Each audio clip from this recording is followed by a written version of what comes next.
pessoal, tudo bom com vocês? Sejam bem-vindos ao nosso encontro semanal de ciências, né? Vamos dar continuidade ao nosso trabalho. Vamos lá?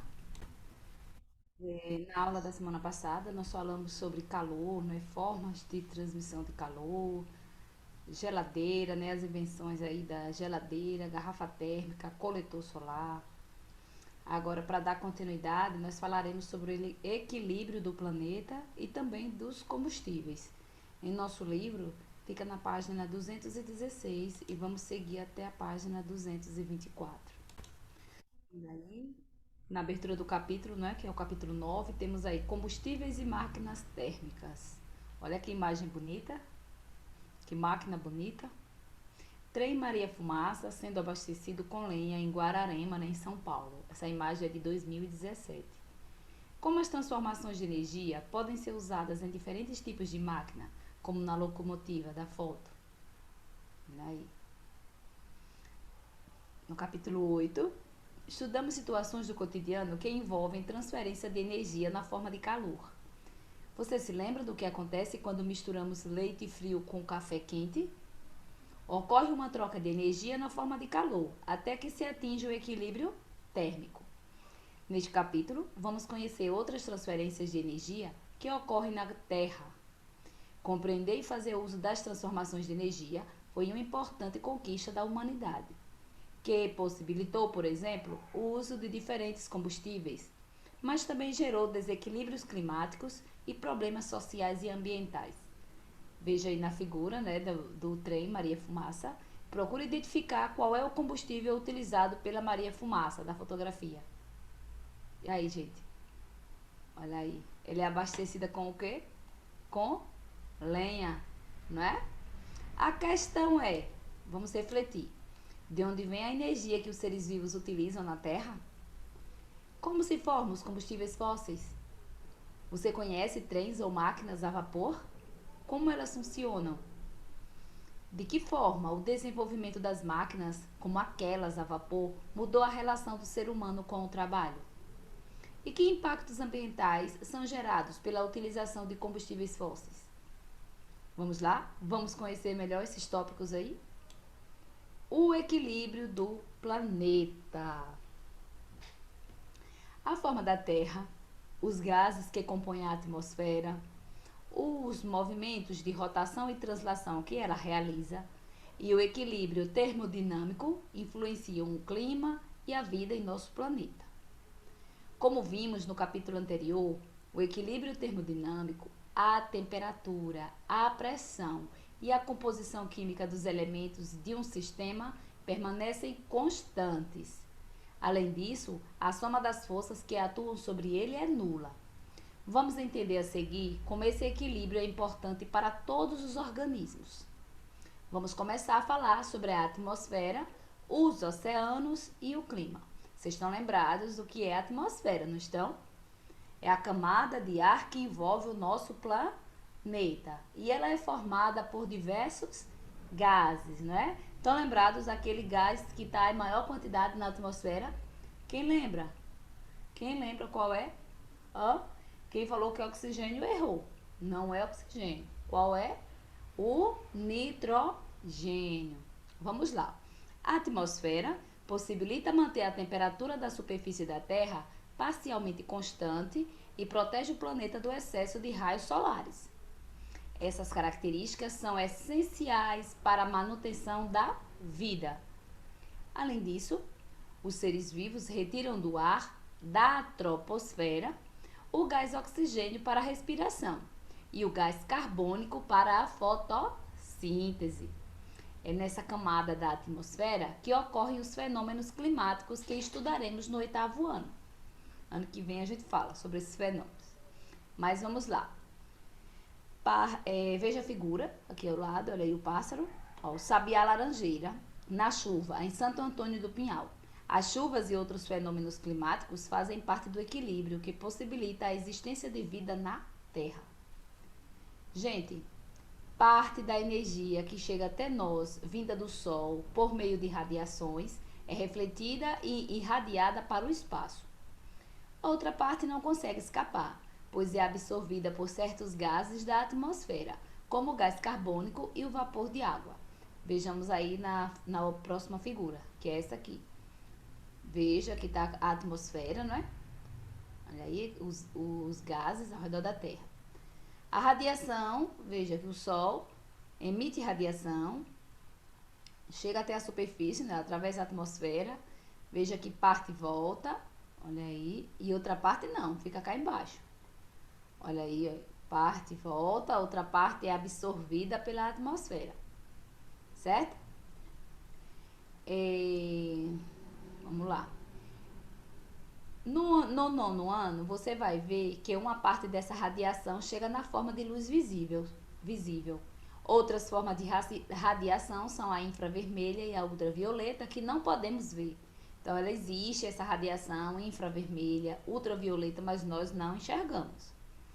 Como você viu no capítulo 2, esse efeito da atmosfera sobre a temperatura da Terra é o chamado efeito estufa. E esse fenômeno que mantém a temperatura média da Terra em cerca de 15 graus Celsius. Agora, imagine se não existisse o efeito estufa na Terra. O que você acha que aconteceria com a temperatura do planeta?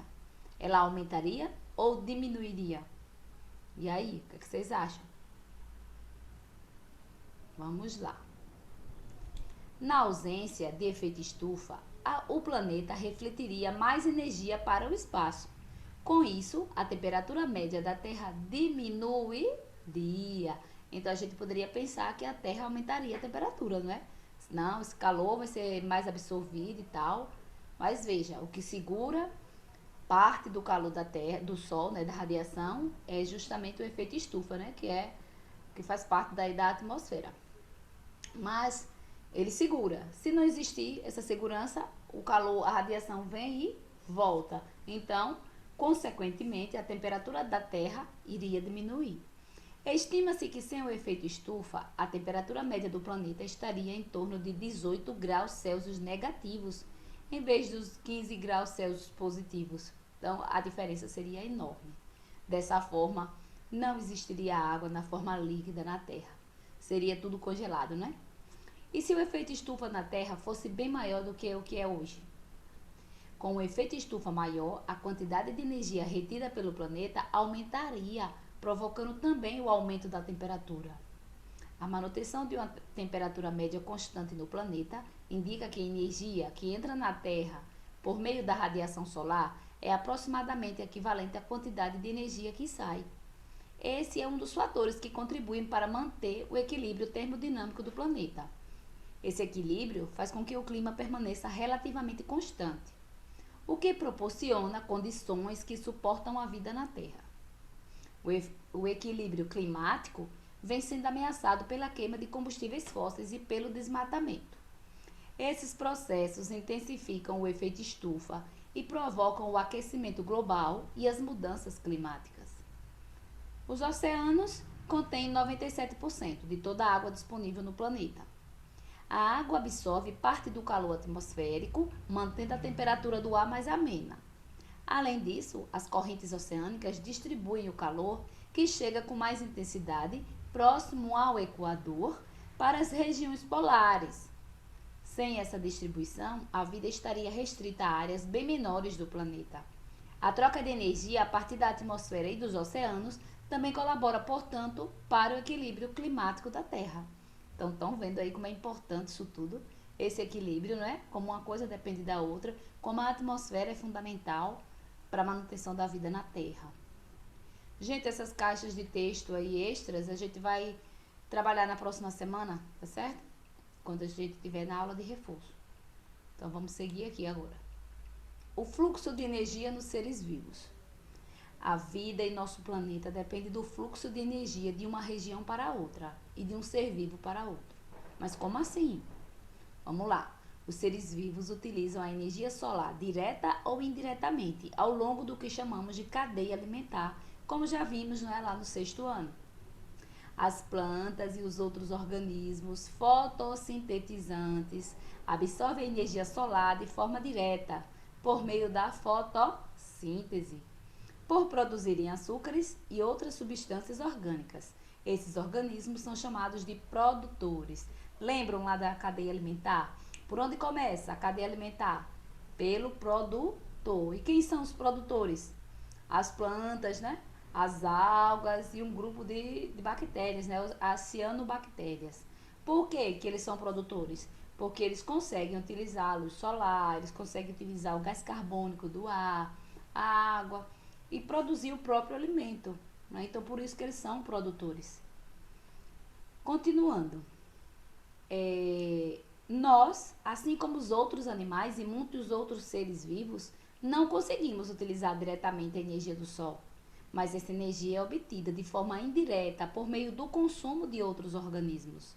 Os seres vivos que precisam ingerir outros para obter energia são chamados de consumidores. Então, diferentes dos produtores, né, que conseguem fazer tudo sozinhos, conseguem utilizar a energia do Sol e produzir o seu próprio alimento, nós, né, e os outros animais que se alimentam de outros, não é?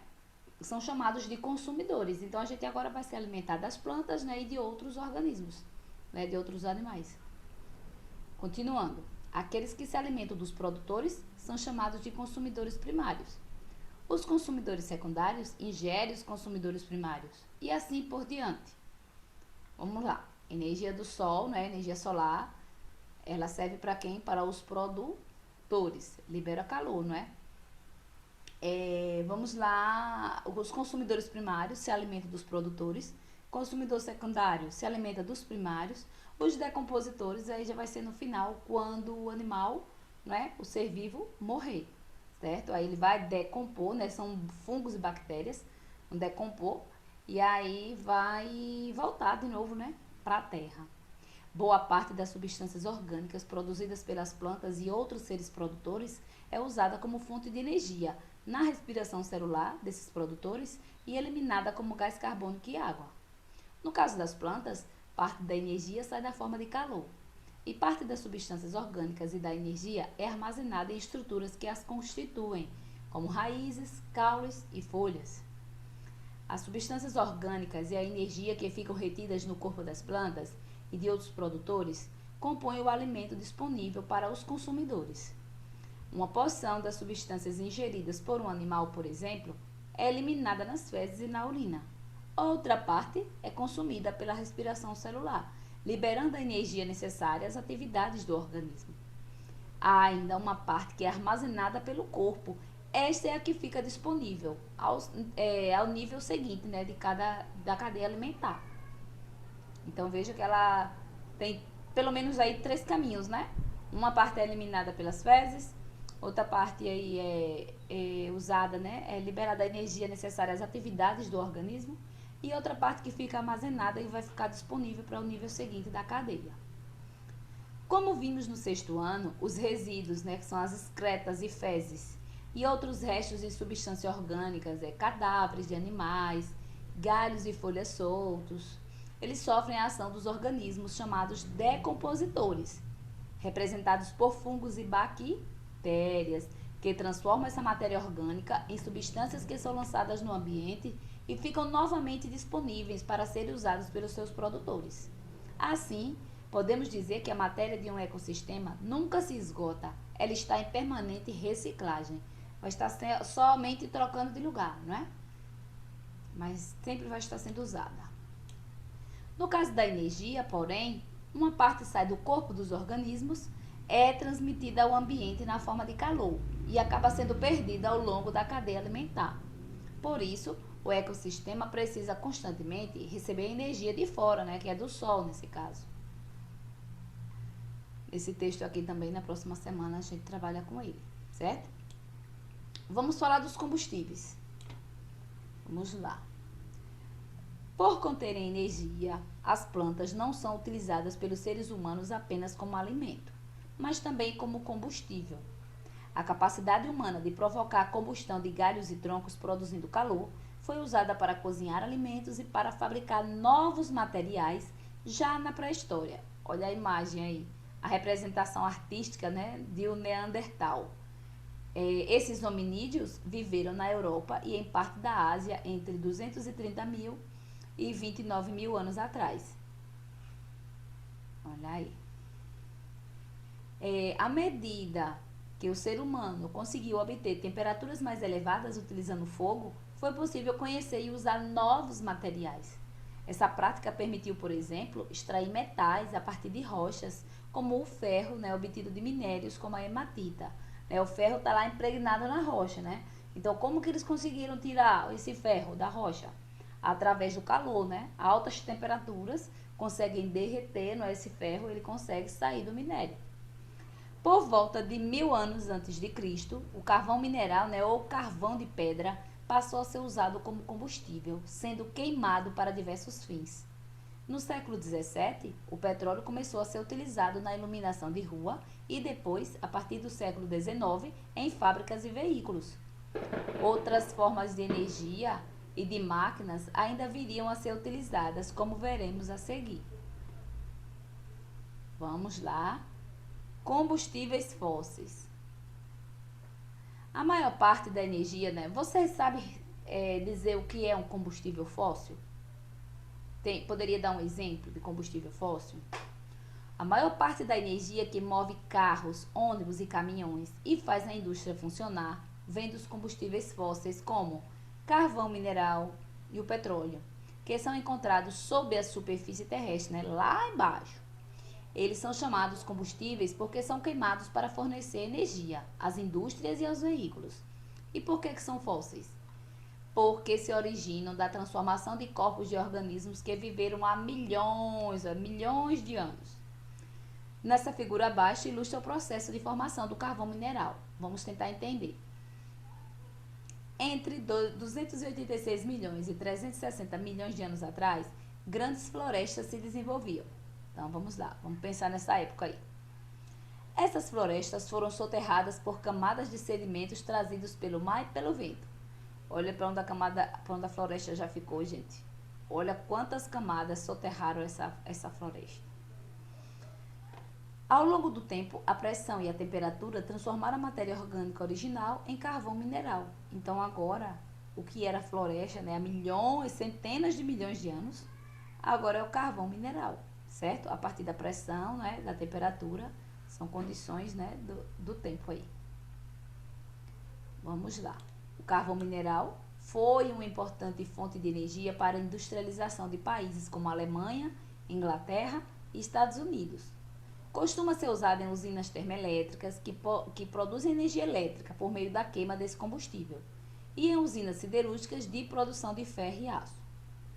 Assim como os demais combustíveis fósseis, ao ser queimado, o carvão mineral libera gases que contribuem para o aumento do efeito estufa. Além disso, o carvão contém enxofre, que é liberado na queima, combina-se com a água da chuva, podendo causar chuva ácida, que prejudica a vida aquática, as florestas e as plantações, além de degradar prédios e monumentos. Então, vocês estão conhecendo o lado negativo do uso do carvão, né? Do uso de combustíveis fósseis. A extração do carvão também impacta o equilíbrio do ambiente. Ela é feita por meio de bombas que drenam água das minas, que pode causar alterações no solo e na água, tornando-o ácidos.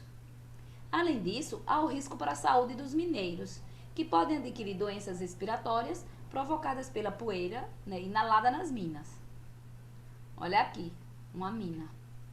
A exploração das minas impacta o ambiente e a sociedade.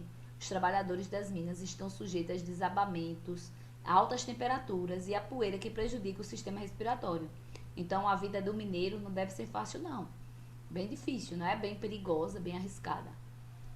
Outro combustível fóssil é o petróleo, que se origina da transformação de organismos de origem marinha que se depositaram há milhões de anos nos leitos dos mares, entre 500 milhões e 2 milhões de anos atrás. É bem parecido com a formação do carvão mineral.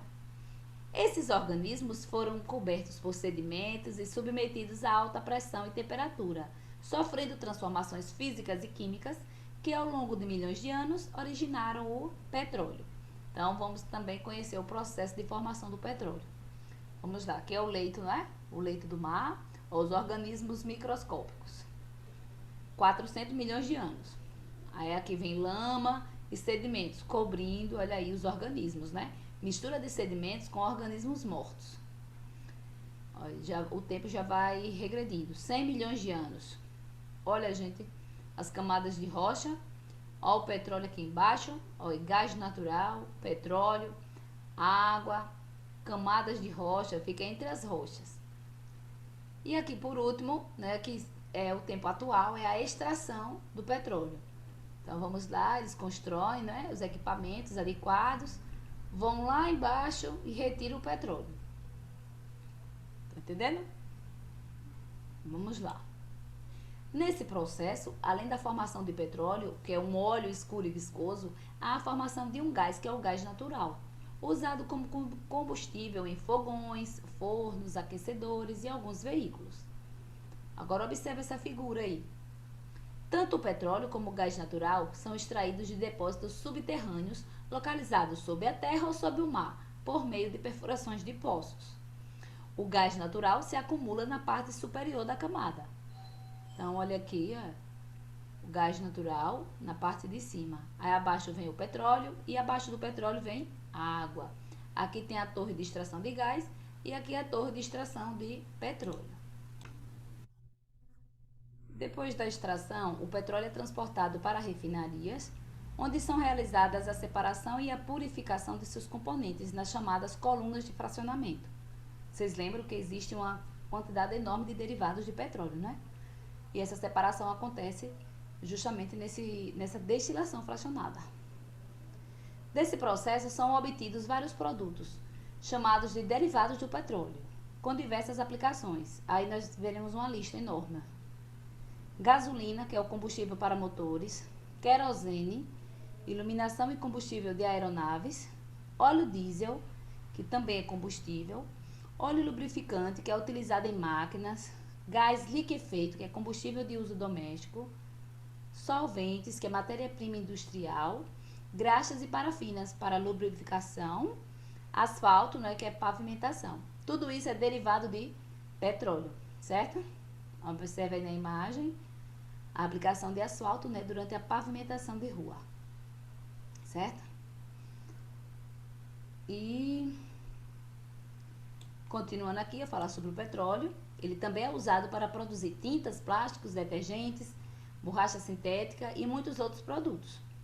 Hoje, os combustíveis fósseis fornecem boa parte da energia para a civilização, possibilitando o desenvolvimento de inúmeras atividades e proporcionando conforto.